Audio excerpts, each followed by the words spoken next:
me. Thanks for all coming. I feel like that's a pretty tough act to follow. Thank you for your beautiful song this morning. And it feels a bit weird to be talking about endurance when my struggles, they're nothing like that. But I'm going to try and bring some light because I think there's both light and darkness in where we live. And it's those two where they meet. That's where we are. So my name's Amanda Dziedzic. So close. Anyone's good. Double Z is tough. And I'm a Melbourne-based glass artist. So we're going to start. Side note, how rad were the 80s? Check that picture out. I just had this idea when I got asked to talk. I was so like, yep, I'm going to come in, I'm just going to riff on it and figure it out as I go. And then I got really nervous. And so then I wrote down all these notes. So we'll do a combo of both. So we're here to talk about endurance. It's a pretty hefty word. I think there's some pretty serious connotations associated with it. But for me, I can only speak on my experiences as an artist. But I think to endure means to tough it out, to push forward, to have the drive, to want to see the other side. It means when it gets tough, and let's be honest, I think at the moment life feels like no walk in the park for a lot of us. We all endure on the everyday. Some do it on a larger scale, but for me, endurance is what drives me to succeed. So a little bit of backstory. This is me as a kid growing up in a small country town of Mount Compass, which is in SA. And I'm talking dairy farmers, an area school which service the surrounding towns, footy and netball on weekends were pretty good. And I pretty much knew country life wasn't for me. It's only now, looking back, that I see how great it was as a kid and how lucky I was. My mum and dad split up when I was about 7, and I think about my ability to endure probably begins there. Growing up with my sister and my mum, doing the solo parent thing. Being a parent now myself, I understand how hard my mum worked to raise us and to provide me with these life experiences and upbringings, even though we did live in a tiny country town. So, you might know me from some of my work. I'm a production-based glass blower, but I also make art glass. You might have seen my Yumamiru body of work, which loosely based on the idea of a Japanese daydream and pay homage to the bonsai. I also make the hot sculpted veggies. These are my passion, these are my joy. There's also the Colorscape body of work, which I first started making through the design files when I started making their trophies. I also now co-run my own hot glass studio, Hot House. So my glass blowing stint, it really starts way back in 2008. I was at the Jam Factory.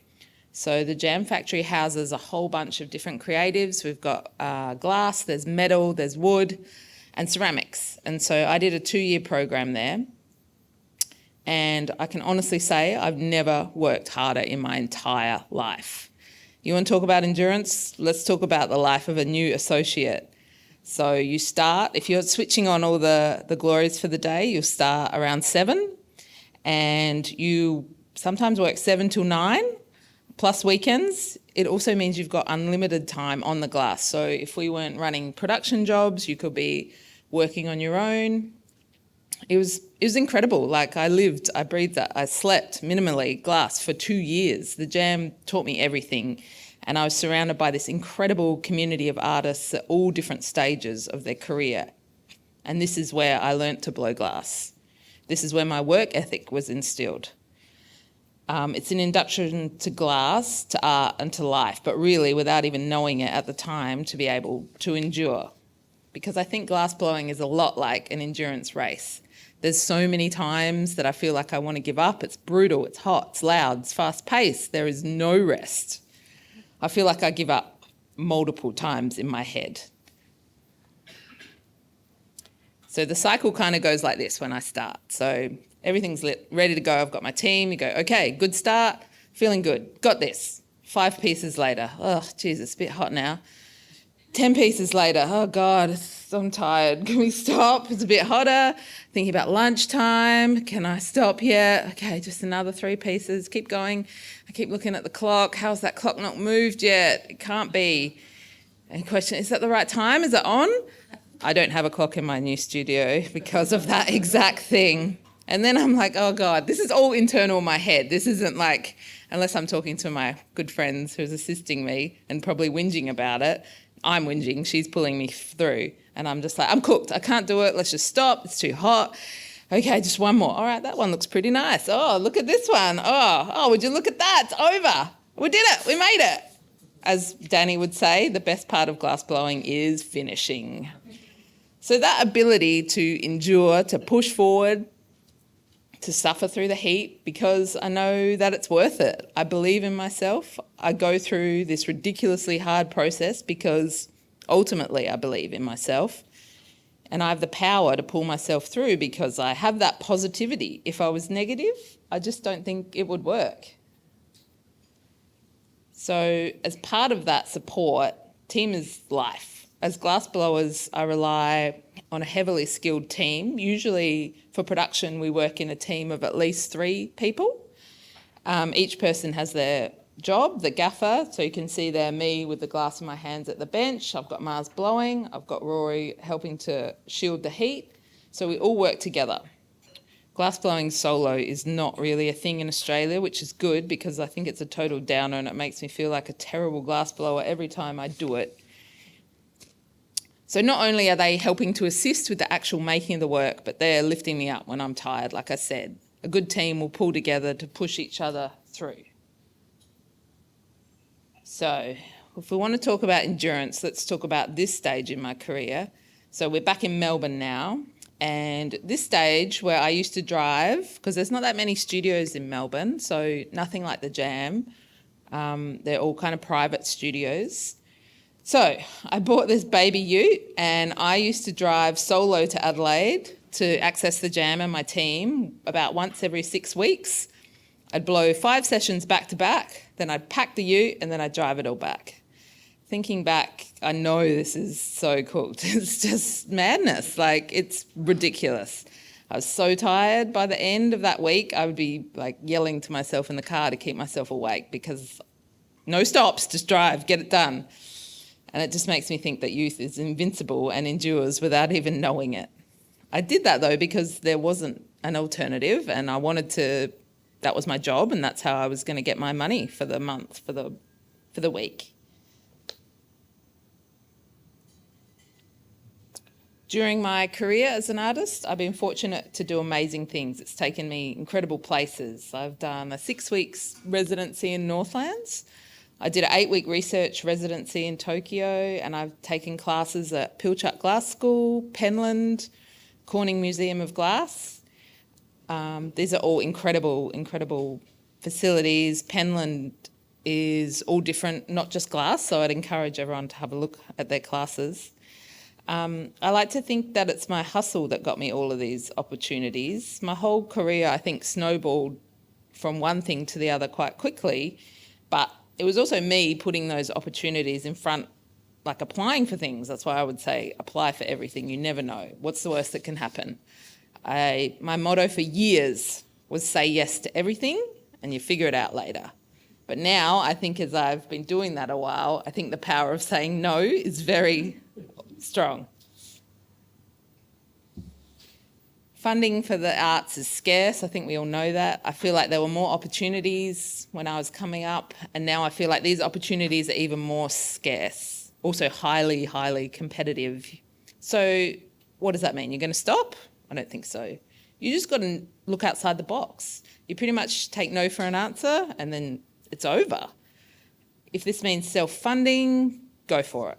So to do that, I worked part-time. I looked into crowdfunding. I worked with other artists. I did whatever it took to get where I wanted to go to make sure that I could blow glass. This also means enduring things like retail at Christmas, which I'm very pleased I don't have to do that anymore. But that's what it takes. And that's where it gets you. So this is a very cute slide of my grandfather at my first solo exhibition in Gallery 2 at the Jam. And I'm super proud of that. Gallery 2 is this beautiful like little U-shaped gallery on the side. So there's 1 and 2 and a shop space. But 2 is always my favourite. I think you can do really great installations in there. you can just go wild. So like I said, I jumped around a bit between Adelaide and Melbourne, and I always felt like I had one foot in each camp for a long time. Blowing glass in Melbourne was hard because there was no big community facility like the Jam, and Melbourne is known for its smaller private studios.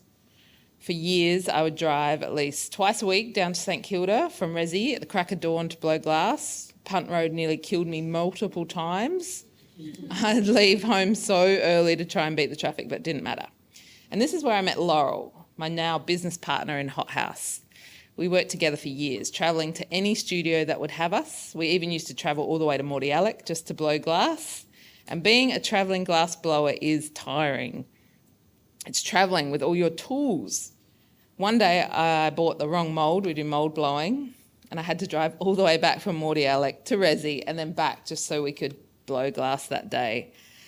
And then you've got to go back the next day to collect the work. It's just a lot of travel time, and you're limited to how much glass you can use. So usually sessions are like 12 to 16 kilos. And this is when Laurel and I just went, we're never going to make it if we can only access X amount of glass a week. If we want to take bigger jobs, we need our own studio. And I was very tired of driving to Adelaide by myself. I know I said the Jam was the hardest I ever worked, but I think building my own studio is pretty up there. This is when the endurance really kicks up a notch because there's no one else but you. And we built our studio from the ground up in the midst of a pandemic, which is wild when I think about it. We didn't know what we were doing. I mean, I don't know how to build a furnace. I don't know how to get the gas line in. Turns out it's very hard, and if you want to know, I can help you. And commercial leases, also wild. I was just, good God, what an epic thing. Like 2 women just figuring it out. I'd like to add, by this time, I just had my baby, Cassius, and he was 6 months old. Also wild. There he is there. That's Laurel's baby, and that's my baby. Laurel now has her own baby too, so that's how far we've come. So we took those keys on when he was about 6 months old. And, oh my God, what are we doing? Like, wild. Look at all this, insane. So we built pod studios, furnaces over here. That's us casting, wearing these great suits that you have to wear. So fashionable. And it's a total marathon. Like, you're going to come across numerous problems and barriers. The gas was a big one for us, and building the furnace. We had lined up the tech at Canberra Glassworks, Tom Rowney, to come, and he was going to come once a month for 3 months. So we'd get him, and we got him, and then COVID hit. So we got him for one full day. And then we did the rest on our own. So we had lots of, FaceTimes, but my God, I can cut bricks really well now. You look at that, that is level, I can see it. I look at it every day and I'm like, it's nice. Okay, so we're getting a feel for the endurance vibe now. So let's add in another one. So Laurel, she had a baby herself, so she'd fallen pregnant and then she had to step away from the studio. So we're up and running. And I mean, the marathon of endurance that is child rearing, that's a whole nother talk. But this meant that the running of the studio fell on me. So everything from making the work, securing the jobs, running the team, and my most hated, the tech jobs. This is just not my bag. My brain's not wired for that way.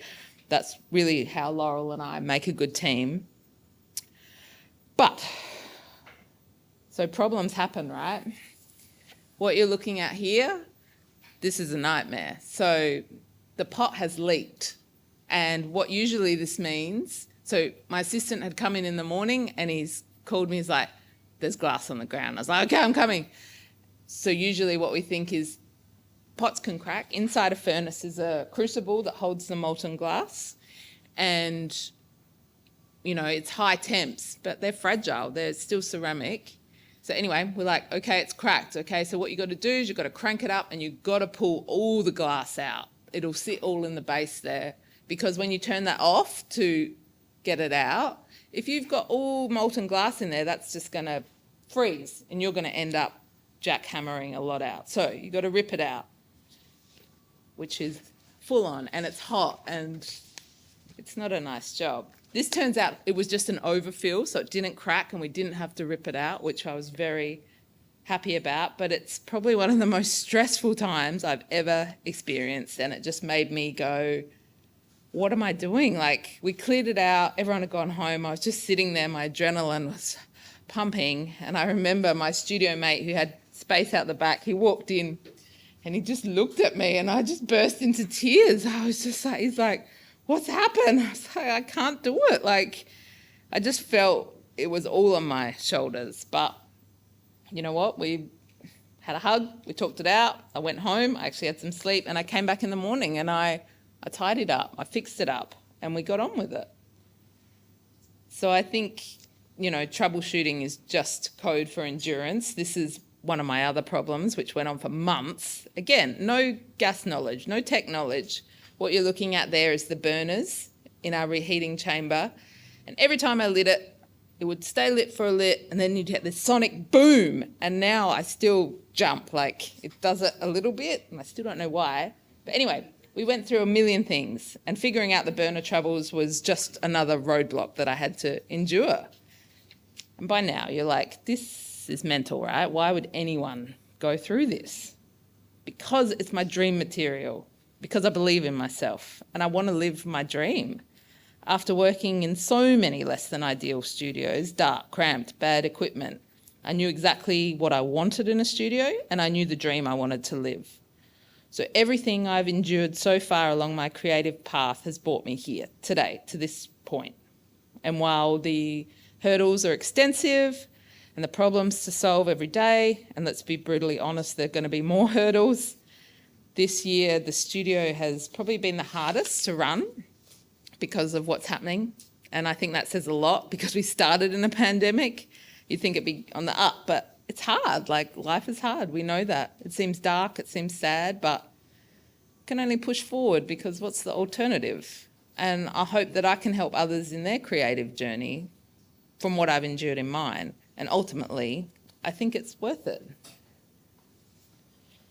So now we're kind of moving into some end game, and we're starting to see some rewards. So this year I got asked to participate in the 50 Years of Jam exhibition. It was in the big gallery, and it was a total dream moment for me. Like, I got to exhibit alongside my peers, my idols, my friends.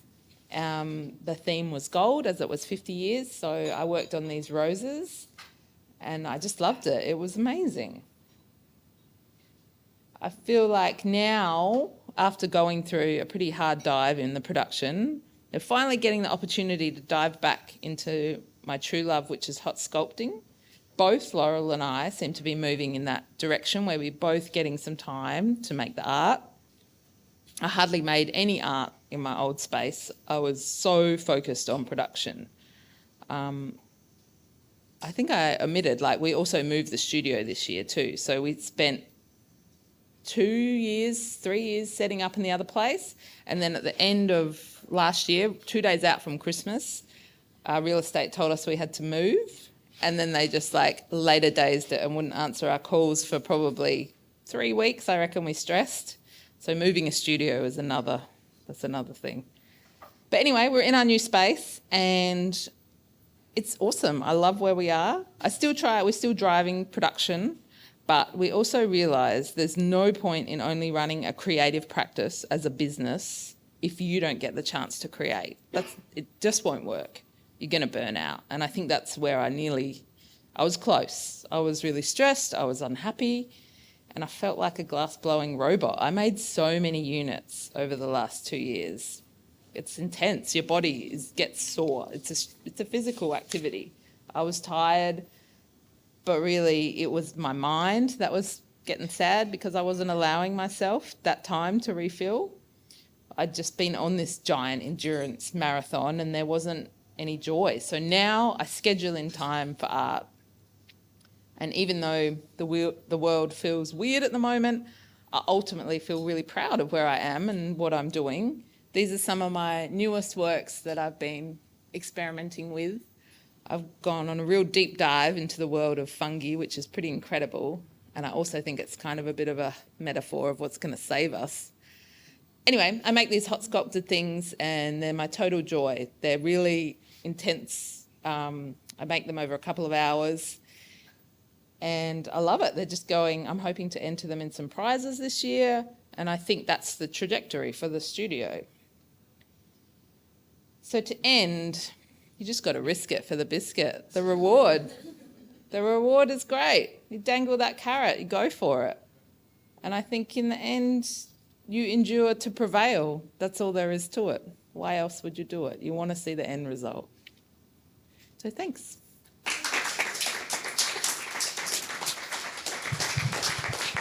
I also wanted to add that it's great timing for this talk because on Saturday we're opening the house and we're going to do live demos from probably 11 and 1. We'll open it up at 10, do 10 to 3. And so if you're around, come say hi. Thank you. Awesome. Thank you so much. Don't go anywhere just yet, Amanda. We'll also share the details of that on the Creative Mornings Melbourne socials as well, so you can follow that up. Any questions for Amanda? Oh, great. Hang on one sec. The question is, do you have a favourite colour to glass blow, or does the colouring come afterwards? I think we're pretty pink heavy. I can probably Nice. say. Lots of the hot house. I think most of our main works are in pinks, peaches. Just seems to be our vibe. No, we don't move in blues that often, but yeah, I think the pastel vibes is us. Beautiful. I have a question while you think about it. So I love saying, it's worth it. It's your dream material. Risk it for the biscuit because it's worth it. Was it love at first sight with you and glass blowing? Like, did you know that this is a thing that you wanted to do, or was there more of a courting period? I think I first did it. So did 2 degrees. I started off one broad visual one when it was Underdale and SA, and I had an amazing teacher, and I don't know, something clicked then. Her name was Gabriella Bissetto, and it just snowballed. I couldn't continue with it for whatever reason, timetables. But then the next time I picked it up, and it's just such a wild material. It's so different to anything else. And I like it because it is a trade, really. It's a craft. You've got to learn those skills, the tools. It's so different than anything it just resonated with me. Love to hear it. Any other questions? Yeah. I'm interested about your playtime, I guess, the time that you spend just to create. With the material, if you create something and then you're not really happy with it at the end, can you start again and recycle it, or how does that process work for you? We can recycle the clear glass. So the clear glass we can melt down again, but coloured glass not so much. So that just ends up in the bin, really. We have to smash it and start again. There's not too many. I'd like to think that I make more works in clear just as I'm figuring them out. There's lots there with the leaves and the mushrooms just while I get the shape all down. But yeah, mostly the clear can be recycled. Any other questions? Yeah. Hi. Thanks for your share. Throughout your story, one thing that you keep repeating, and I really loved it, is that belief in yourself. So curious, what do you think, instilled that during your upbringing, considering, as you said, you went through a few things during the upbringing as well. So I'd love to get that tip for my daughter and, everyone else. I think by example, I see how hard my mum was working, and not necessarily back in that day. She was just raising 2 kids. She wasn't given she didn't have that opportunity for career. She had us to raise. So I feel pretty lucky that I get to do what I do. And I was thinking about the other day as I was in that deep dive on fungi and researching, and I was like, oh man, why wasn't I a scientist? That stuff seems so more important to where we are today. But I'm just an artist and making these things. But I also think that's the balance, right? There's room for everyone. So I think once you figure that out, that there is room for everyone, you don't have to compare yourself, That's where I think you can believe in yourself. I never want to hear you say just an artist ever again, Sorry. Amanda. Any last questions for Amanda? Oh, yeah, we've got two. Okay, so we'll go here and then back to Jazz. Thank you. So you mentioned, I guess, like when you first started around kind of saying yes to a lot of like opportunities, and then realizing the value of also like saying no. Definitely. I guess I'd love to understand a bit about your thought process around when you think, when you think it's valuable, okay, these opportunities will be beneficial versus, okay, this is where I kind of want to draw the line. Yeah, cool. Yeah, as a, creative, as an artist. Yeah, it's a good question. Like, I think in the beginning, you say yes to everything because you want to evolve and get the job. And usually I say yes now if I think what direction is it going to push me? Like, I might get to make something I haven't made before. So I really want that job because that'll give me that opportunity to create that skill for myself. But I'll say no, like I said no to one recently because I just felt it didn't fit, like it didn't align, like it was someone, as the studio gets a bit bigger, you get in this position where people are like, oh, we can piggyback off of this. Here, can you promote this for us? Can you do this and this? And I mean, on paper, it was a cool thing. It's like, we're going to give you this and we'll give you this money and you can take this picture. And I'm like, in the beginning, we're like, yeah, we'll take the money, great. And then I'm like, oh, I don't think I want to be, like, that doesn't align with me, spruiking that. And I look further into that company and I'm like, they don't even follow us. Like, what do they want? And they're a big name, right? Like, I don't want to, whatever, they're cool. But I just was like, okay, well, then that feels weird. It feels not right. And I think you know about the opportunities that don't feel good. During your deep dive that you did looking at past works and past things that you've kind of discovered or forgot that you created, did you find yourself being transported back to the memories of where you were when you created those pieces? For the talk? For the talk or even looking at particular pieces? Oh, totally. Like, all those resonate. All those memories are strong. Like, I think because the jam was so prominent in my life, I remember all those. I can, take me a time, but I can count it back and I remember. And I think each piece probably is a different part of the jigsaw puzzle and it'll get you to the next piece. So I think it's also important to remember them and spend time on them. And like, especially with an idea, like the hot sculpted works, I've been making them for years, but they might stay dormant for a while.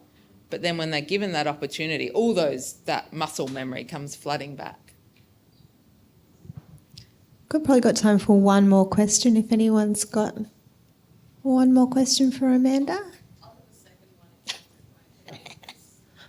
Last chance. Sold to Jasmine. Yes. Why did you keep going? When it was hard, when it was hot, when it was taking a long time, why did you keep going? Because I was like, what's the alternative? What do I go back to? Like, glass blowing is so specific. And at times I was like, wow, I've really backed myself into a corner here. Like, what skills are transferable? But then you see that as a positive. You're like, okay, well, this is what we're doing, so let's ride it out. Because to me, there isn't an alternative. There's just one path. I love that, Amanda. Thank you so much for joining us today. Let's hear it again for Amanda Dziedzic. Thank you so much.